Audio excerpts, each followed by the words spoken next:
wabarakatuh. Sobahul khair. Ismi Dina Maulani Effendi.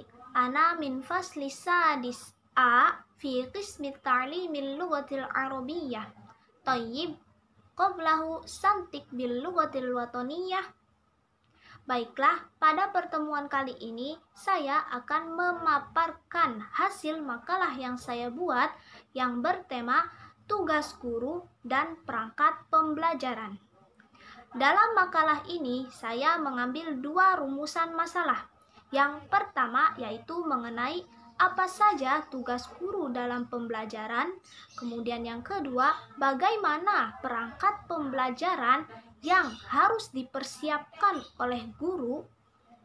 Nah, dari kedua rumusan masalah ini, saya akan memaparkan atau membahas kedua rumusan masalah ini. Yang pertama yaitu mengenai tugas-tugas guru dalam pembelajaran. Sebelum kita mengetahui tugas-tugas guru dalam pembelajaran, terlebih dahulu kita mengetahui apa itu guru dan apa itu pembelajaran. Yang pertama yaitu guru. Apa sih atau siapa sih guru itu? Guru adalah seseorang atau semua orang yang berwenang dan bertanggung jawab dalam pendidikan murid-murid atau peserta didiknya, baik itu pembelajarannya secara individual ataupun aktual, dan baik itu dilaksanakannya di dalam kelas maupun di luar kelas. Itu adalah seorang guru. Jadi guru itu adalah seseorang yang mengajarkan atau mengamalkan ilmunya yang dia miliki kepada seseorang yang mungkin belum mengetahui atau belum mengetahui pengetahuan tersebut. Kita ambil di sini seseorang tersebut adalah peserta didik, kayak gitu. Kemudian kita masuk ke pembelajaran. Apa sih pembelajaran itu? Pembelajaran itu adalah proses belajar mengajar yang dilakukan oleh dua pelaku, yaitu pendidik dan peserta didik, dengan dibantu adanya sumber belajar atau buku pelajaran, yang mana pembelajaran ini bisa dilakukan di dalam kelas maupun di luar kelas. Nah, jadi apa sih antara guru dan pembelajaran itu?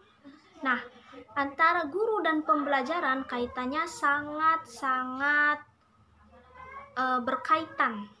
Kenapa? Karena dalam pembelajaran perlu adanya seseorang yang dapat memimpin atau memandu pembelajaran tersebut. Nah, di sini pembelajaran dipandu oleh seorang guru. Gurulah yang memandu pembelajaran. Kemudian guru tersebut menjelaskan ilmu atau wawasan yang sesuai dengan buku ajar ataupun yang sesuai dengan pengalamannya diberikan kepada peserta didik atau seseorang yang belum mengetahui hal tersebut. Seperti itu. Kemudian kita masuk ke pembahasan mengenai tugas-tugas guru. Secara keseluruhan, tugas seorang guru dalam pembelajaran yaitu sebagai pendidik, pengajar, pembimbing, pengarah, pelatih, penilai, dan pengevaluasi peserta didik.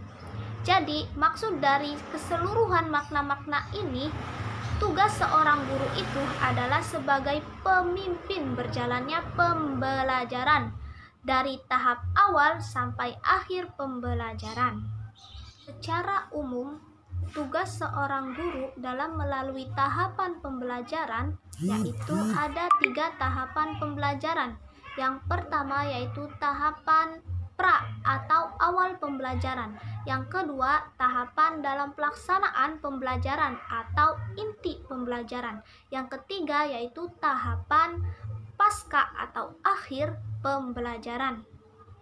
Tahapan yang pertama yaitu tahap pra atau awal pembelajaran. Fungsi tahapan ini adalah untuk menciptakan awal pembelajaran yang efektif, sehingga peserta didik dapat melalui proses pembelajaran dengan baik.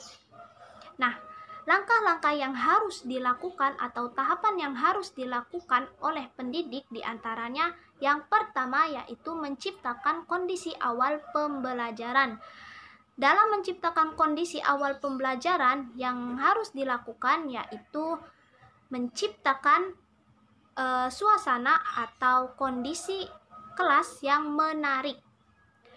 Seperti halnya contoh, sebelum masuk pembelajaran, pendidik itu sudah menerapkan atau menetapkan posisi duduk sesuai dengan kelompok. Artinya satu kelompok misal terdiri dari 3 orang atau 3 bangku ya. Kemudian yang kedua yaitu mengabsen siswa. Cara pengabsenan yang efektif ini dilakukan dengan cara bagi peserta didik yang ada dalam pembelajaran untuk menyebutkan nama siswa yang tidak masuk. Kemudian yang ketiga yaitu melakukan kesiapan atau menciptakan kesiapan pembelajaran. Jadi, hakikatnya pembelajaran itu dapat berjalan baik apabila pendidik dan peserta didiknya sudah mempunyai kesiapan dalam belajar. Kemudian tahap yang kedua yang harus dilakukan oleh pendidik adalah menciptakan suasana belajar yang demokratis. Artinya, pendidik itu harus menerapkan suasana pembelajaran atau kondisi pembelajaran yang dapat menjadikan yang dapat menjadikan peserta didik itu peserta didik yang aktif. Artinya tidak pasif. Kemudian selain pendidik itu menciptakan kondisi awal pembelajaran, pendidik juga harus menciptakan atau melakukan apersepsi terlebih dahulu atau juga melakukan pretest atau tes awal. Nah, kegiatan apersepsi atau tes awal ini sangat berpengaruh bagi proses pembelajaran karena adanya awal tes ini dapat menentukan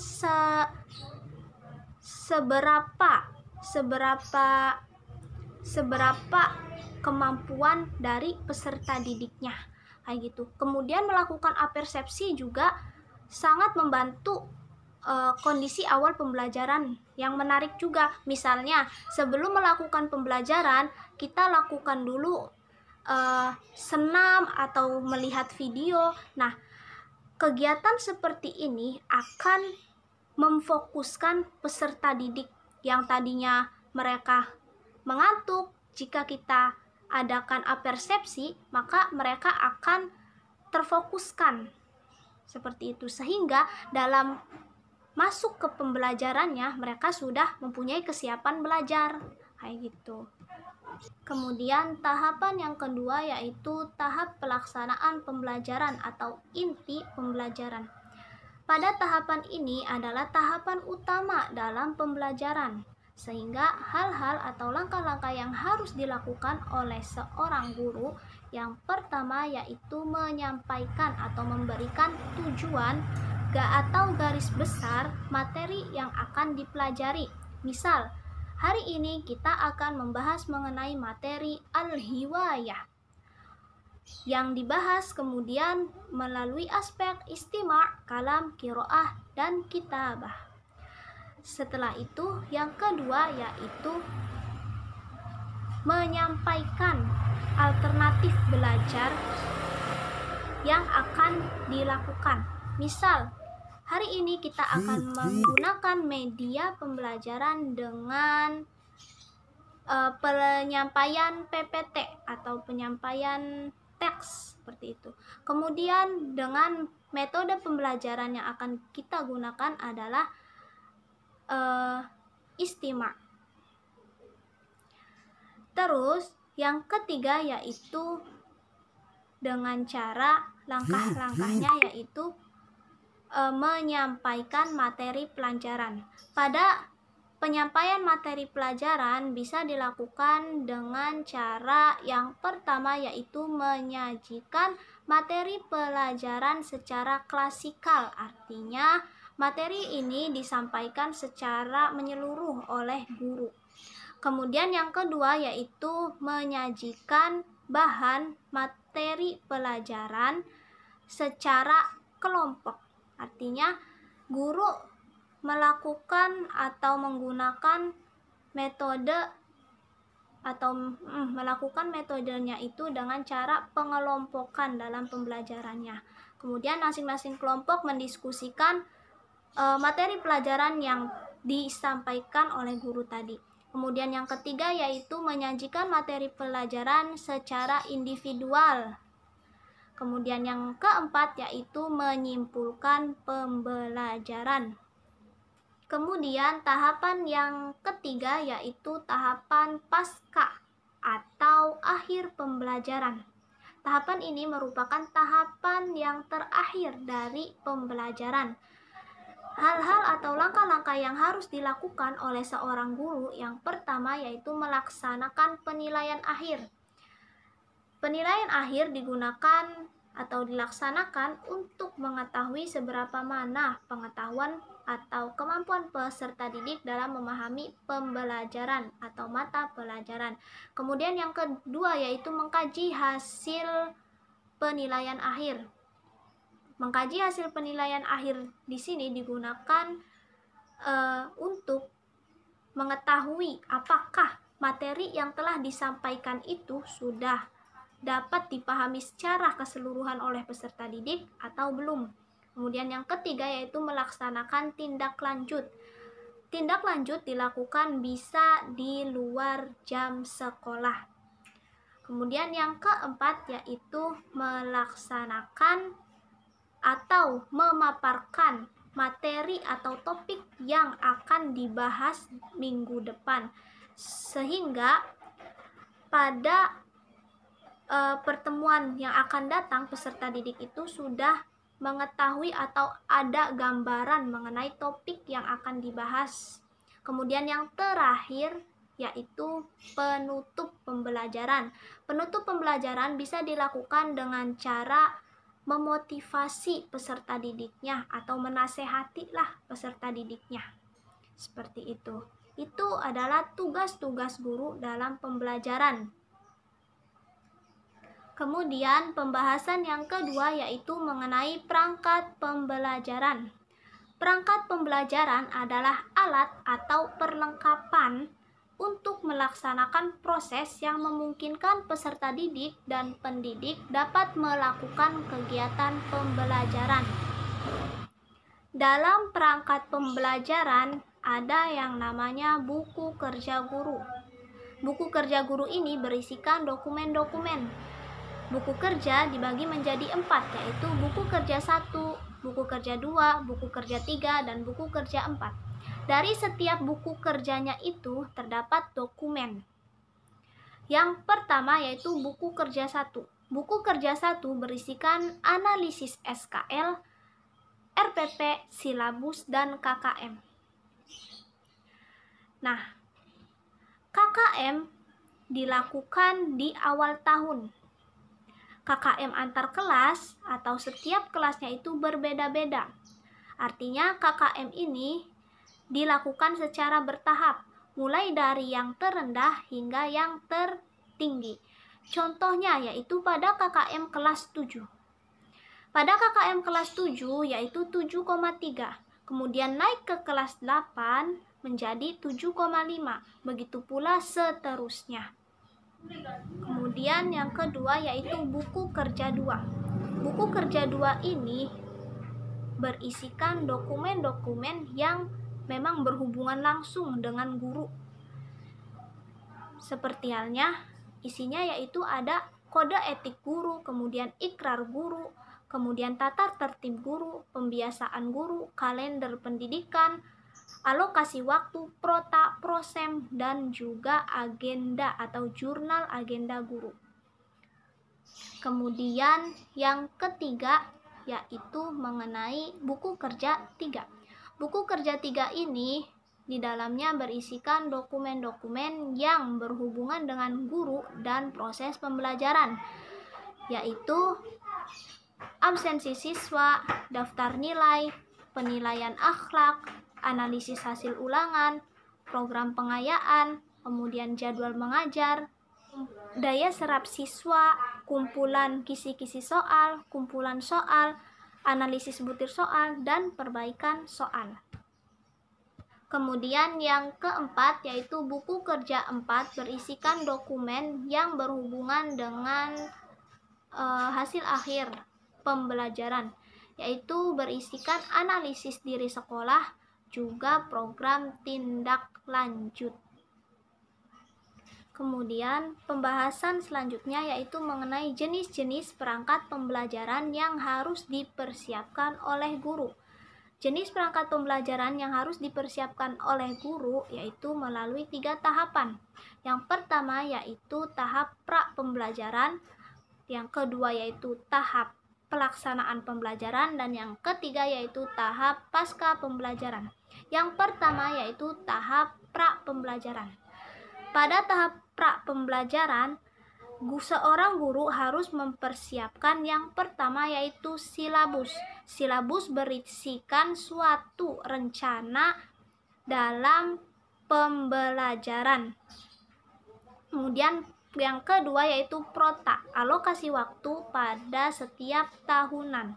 Kemudian yang ketiga yaitu prosem, alokasi waktu pada setiap semester.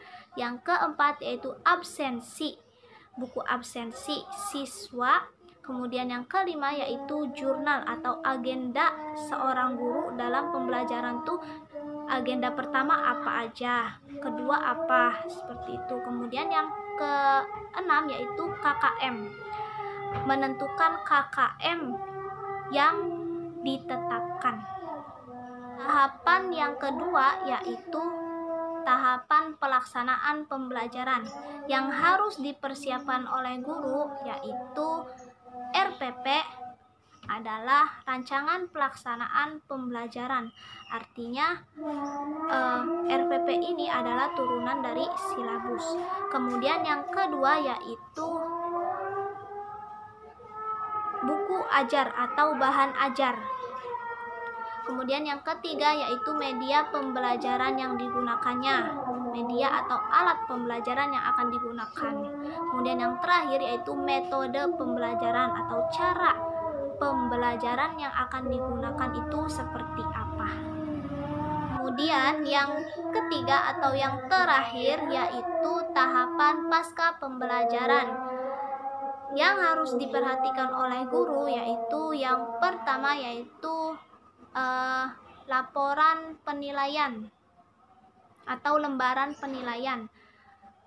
Kemudian yang kedua yaitu bank soal, berisikan pengadministrasian soal-soal.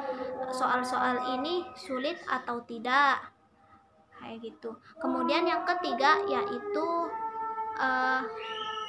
pemberian tugas kelompok atau tugas mandiri. Tayyib, yumkin hadza faqat minni, akhirul kalam. Wassalamualaikum warahmatullahi wabarakatuh.